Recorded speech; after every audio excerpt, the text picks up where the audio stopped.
이번 월드컵에서 우리나라의 1, 2차전이 왜 위험할까요? 유럽 플레이오프 승자로 유력했던 덴마크를 꺾고 본선에 진출한 체코의 전력이 만만치 않아서 이 차전 상대가 우리 대표팀의 담당 일진인 멕시코라서 물론 이런 요소들도 우리에게 큰 위험이 맞지만 오늘 이야기해드릴 것은 바로 지리적 환경입니다. 우리나라 대표팀은 이번 2026 월드컵에서 조별리그 3경기를 모두 멕시코에서 소화하는데 그중 1, 2차전은 같은 장소인 과달라하라에서 치르게 됩니다. 문제는 이 과달라하라는 도시는 꽤 높은 고지대에 속해 있는 지역인데요. 더군다나 한국 축구 역사에서 우리 대표팀은 고지대 환경에서 늘 고전을 하는 징크스를 가지고 있습니다. 고지대의 환경은 기압이 낮고 공기 밀도가 희박해 숨을 쉬기가 평소보다는 힘이 듭니다. 선수들의 경기 운영 방식을 완전히 뒤바꿔 놓고 무엇보다 회복에 치명적인 타격을 주기도 하죠. 이번 대회는 출전하는 팀들의 개수가 48개로 늘어 한 팀당 조별리그 경기 간격이 대략 일주일 정도로 길어졌지만 늘어난 휴식 시간에도 불구하고 100% 온전한 회복을 장담하기엔 여전히 까다로울 수 있습니다. 오늘 이 시간에는 고지대 환경이 축구에 미치는 변수와 사례, 그리고 그 속에 얽힌 우리 대표팀의 이야기를 여러분께 전해드리려 합니다. 정말 오랜만에 긴 영상으로 찾아온 만큼 유익하고 즐겁게 시청해주시면 감사하겠습니다.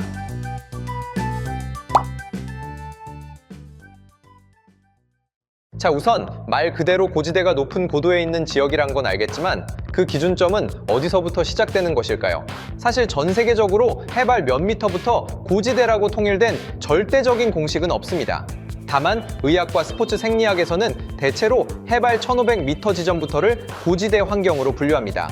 물론 1500m라는 선에 도달하거나 넘으면 순간 숨이 턱 막히고 사람이 쓰러지는 저주의 숫자는 아니지만 고도가 올라갈수록 산소 분압이 낮아지고 그 미세한 데미지가 운동 수행 능력과 회복력에 서서히 누적된다는 뜻이죠.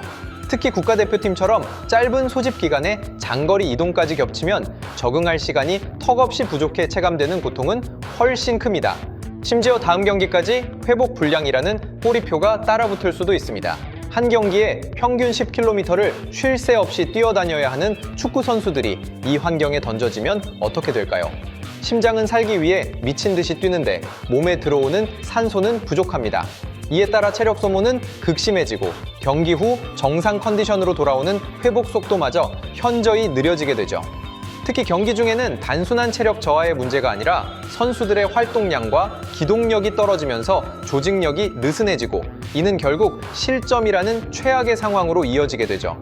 즉, 고지대의 환경은 선수의 체력을 갉아먹는 것을 넘어 감독과 선수들의 경기 운영판도 자체를 완전히 망가뜨리는 치명적인 변수로 적용될 수 있는 요소이죠. 이러한 게임 속의 디버프 같은 환경의 영향을 받는 것은 선수들만이 아닙니다. 축구공의 움직임에도 변화가 생겨 선수들이 더욱더 경기에 적응하기 힘들게 만들기도 하는데요. 공기 밀도가 낮은 환경에서는 마찬가지로 공기 저항도 줄어들기 때문에 공을 차면 더 빠르게 날아가고 패스를 받는 선수 입장에서는 공이 생각보다 더 튀는 느낌을 받을 수 있고 골키퍼 입장에서는 공이 날아오는 궤적이 일반적이지 않아 낙하 지점을 예측하기가 더 까다로워지면서 그만큼 골대를 지키는 난이도도 한층 올라가게 되죠.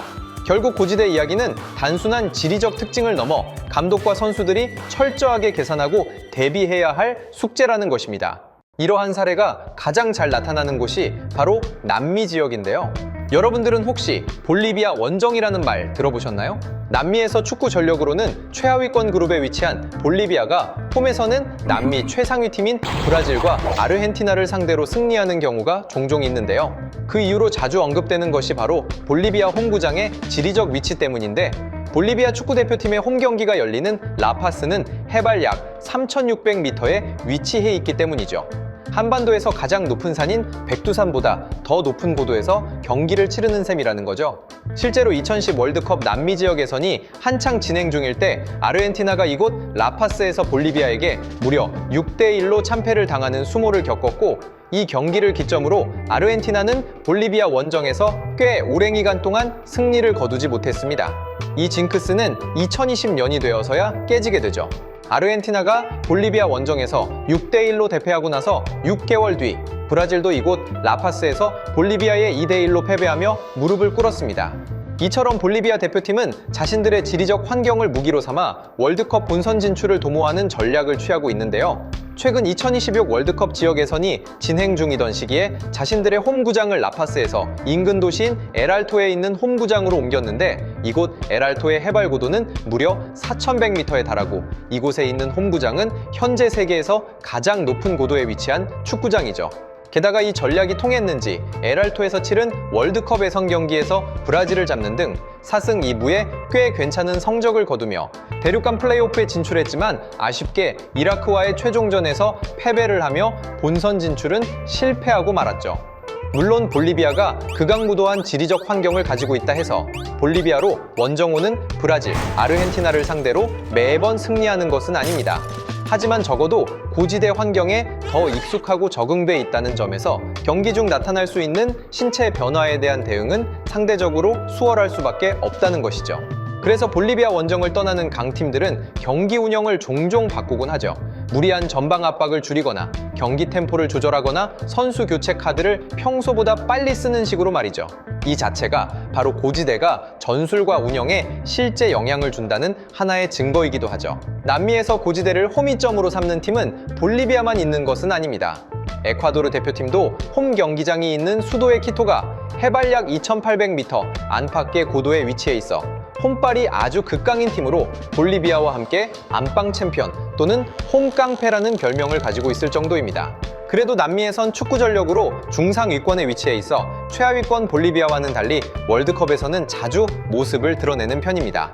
흥미로운 사실은 2002 월드컵부터 최근까지 에콰도르의 지역 예선 성적을 살펴보면 홈 경기와 원정 경기의 성적이 비교적으로 극명하게 갈린다는 점인데 2014 월드컵 지역 예선 당시에는 원정 경기에서 한 번도 승리를 못했지만 홈 경기에서는 무려 7승 1무라는 성적을 거두며 본선 진출에 성공했다는 것이죠. 물론 볼리비아나 에콰도르 같은 팀들이 홈에서 강한 이유는 고지대 하나로만 설명하는 것은 무리겠죠.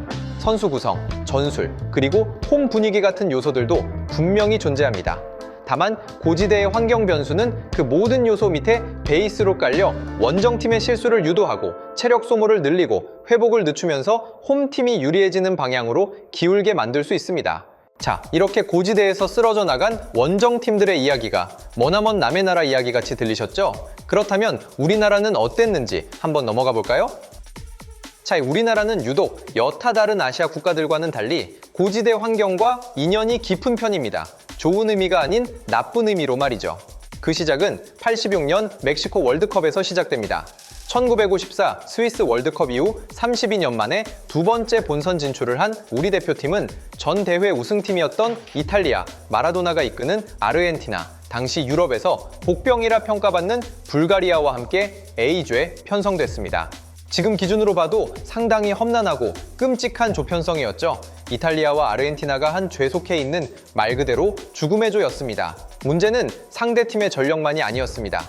조별리그가 치러지는 도시들의 해발 고도가 다 2,000m를 넘었거든요.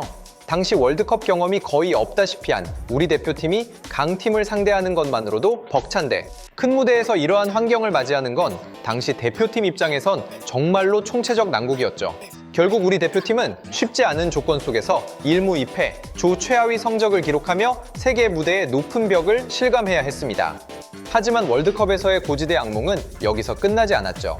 2010년 남아공 월드컵, 우리 대표팀은 86년 월드컵 이후 아르헨티나와 다시 한번 같은 죄에 속하게 되었습니다. 아르헨티나와 경기가 치러지는 장소는 요하네스버그, 해발 1753m의 위치해 있으며 남아공의 주요 도시 중 고도가 가장 높은 지역이었습니다. 당시 대표팀도 이 고지대 변수의 위험성을 알고 있었고 대회를 앞둔 2010년 1월 현지 적응을 위해 미리 요하네스버그로 전지훈련을 떠납니다. 그리고 그곳에서 당시 우리에겐 월드컵 본선에 한 번도 못 나와본 국가로 인식되었던 아프리카의 잠비아와 평가전을 치르게 되는데요. 손쉽게 승리할 것이란 예상과는 달리 경기는 어렵게 흘러갔습니다. 시종일관 아프리카 선수 특유의 유연성과 개인기에 밀리며 전반을 2대1로 잠비아가 앞선 채로 마쳤고 후반에도 비슷한 양상이 이어지며 결국 4대2로 패배하고 말았습니다. 물론 이 경기가 박지성, 이청용, 기성용, 박주영 등 해외파가 빠진 국내파 위주의 스쿼드였다고는 하지만 우리에게 이름조차 생소했던 아프리카 국가에게 덜미를 잡힌 것은 실로 충격을 금치 못할 사건이었죠. 게다가 이 경기는 역대 최악의 공인구로 불리는 자블라니를 우리 대표팀이 실전에서 처음 다룬 경기였습니다. 자블라니 특유의 불규칙성과 요하네스버그의 고지대 환경이 맞물리는 환장의 시너지 때문에 우리 대표팀은 허둥대기 바빴고 어처구니 없는 패스 미스를 남발했습니다. 실제로 요하네스버그 전지훈련 당시 일부 선수들은 자블라니 적응에 큰 어려움을 호소하기도 했습니다.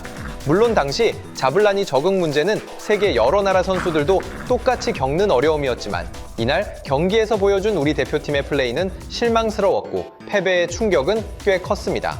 결국 고지대 적응이라는 숙제를 완벽하게 해결하지 못한 채 맞이한 아르헨티나와 월드컵 2차전, 결과는 4대1 대패였죠. 아르헨티나는 이미 1차전 나이지리아전을 똑같은 장소인 요하네스버그에서 치러 적응 기간이 충분했습니다. 게다가 볼리비아 원정, 에콰도르 원정을 수없이 경험해본 그들에게 요하네스버그의 고도 정도는 그리 큰 문제도 아니었을 겁니다. 문제는 우리 대표팀이었죠. 고도 적응이라는 숙제를 완벽히 해결하지 못했을 뿐만 아니라 객관적인 전력 자체가 매우 열세였습니다.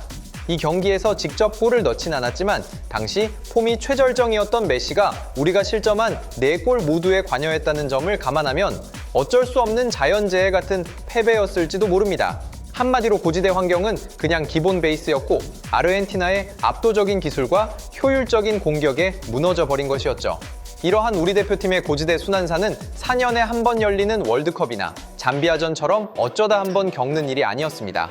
앞서 살펴본 월드컵 무대들처럼 압도적인 고도를 자랑하는 곳은 아니더라도 아시아 무대 내에서 우리를 끈질기게 괴롭혀온 최악의 험지가 있습니다. 바로 이란, 테헤란 원정입니다. 사실 이란의 홈구장인 아자디 스타디움은 해발 약 1300m에 약간 못 미치는 고도에 위치해 있죠. 스포츠 생리학에서 고지대 디버프 증세가 나타난다고 보는 해발 1500m 기준에는 약간 못 미치기 때문에 엄밀히 말해 완벽한 고지대라고 부르기엔 다소 애매할 수 있죠. 하지만 우리나라의 언론들은 유독 테헤란 원정을 고지대라고 콕 집어 표현합니다. 그 이유는 뭘까요? 우리가 중립지역이나 우리의 홈에서 이란을 상대로 몇 번 승리하긴 했지만 이상하리만치 이란 원정길에만 오르면 단 한 번도 승리를 거두지 못했거든요. 즉, 언론에서 말하는 테헤란 고지대 원정이라는 말은 의학적 기준을 고지고대로 적용한 표현이라기보단 체감 난이도를 설명하기 위해 상징적이고 관용적인 언어로 굳어졌다는 점입니다. 실제로도 특유의 건조한 기후와 8만에 육박하는 관중의 일방적인 텃세, 거기에 해발 1200m가 주는 미묘한 산소 부족까지 겹치며 체력 소모가 극심해지기 때문이죠. 게다가 선수들의 직접적인 증언은 아니지만 대표팀을 이끌었던 허정무, 최강희, 독일의 그분, 벤투 감독은 테헤란 원정에서 선수들의 호흡 문제와 체력 저하를 언급하기도 했었죠. 이처럼 테헤란 원정은 극단적인 고도가 아닐지라도 환경 변수가 얼마든지 경기에 영향을 미칠 수 있다는 것을 잘 보여줍니다. 그렇다고 해서 고지대라는 환경이 경기의 승패를 설명하는 절대적인 핑계가 될 순 없습니다. 결국 이 모든 조건마저 완벽한 전술과 압도적인 실력으로 상대를 짓눌러 버리는 것. 근데 우리는 그걸 못하잖아요. 자연의 텃세를 온전히 극복하는 것이야말로 우리 대표팀이 앞으로도 계속해서 풀어가야 할 영원한 숙제일 겁니다. 지금까지 살펴본 것처럼 고지대 환경은 우리 대표팀에게 항상 뼈아픈 시련이었습니다. 곧 있을 월드컵에서는 또다시 그 지옥에 발을 들이죠. 현재 우리 대표팀의 상태를 보면 답이 없긴 하지만 그나마 아주 다행인 점은 1차전 상대 체코 역시 그들도 고지대는 낯선 환경입니다. 체코 대표팀 역사상 의학적으로 고지대로 분류되는 곳에서 치르는 경기는 우리나라와의 1차전이 처음이라는 것이죠. 2차전 상대 멕시코는 현재 자국 내에서 역사상 최악의 대표팀이라는 소리를 듣긴 하지만 솔직히 우리가 희망회로 돌릴 정도는 아닌 것 같아요. 그냥 받아들입시다. 그리고 마지막 3차전 남아공과의 대결은 회복력 싸움. 우리 대표팀은 과달라할에서 2번의 경기를 치르고 나서 비교적 저지대인 몬테레이로 넘어갑니다. 특히 아프리카 팀들에게 고전하는 우리 대표팀 특성상 고지대 피로를 온전히 회복하지 못한 상태로 경기에 임한다면 그 대가는 매우 혹독할 것입니다. 자, 우리 대표팀에 대한 부정적인 여론이 지배적인 가운데 과연 우리나라는 이 지옥 같은 환경에서 펼쳐지는 월드컵에서 반전을 쓰고 순항을 할 수 있을까요? 아니면 현재 대표팀의 감독이 겪었던 2014 월드컵의 사례를 그대로 반복 또는 그보다도 더 최악으로 마무리를 할까요? 자, 오늘 준비한 이야기는 여기까지이며 재밌게 시청해 주셨다면 좋아요와 구독 잊지 말고 꼭 눌러주시면 감사하겠습니다. 콘텐츠 제작에 있어 아주 큰 힘이 되거든요. 다음 시간에는 더 흥미로운 이야기들로 구성해 여러분들을 찾아뵙겠습니다. 감사합니다.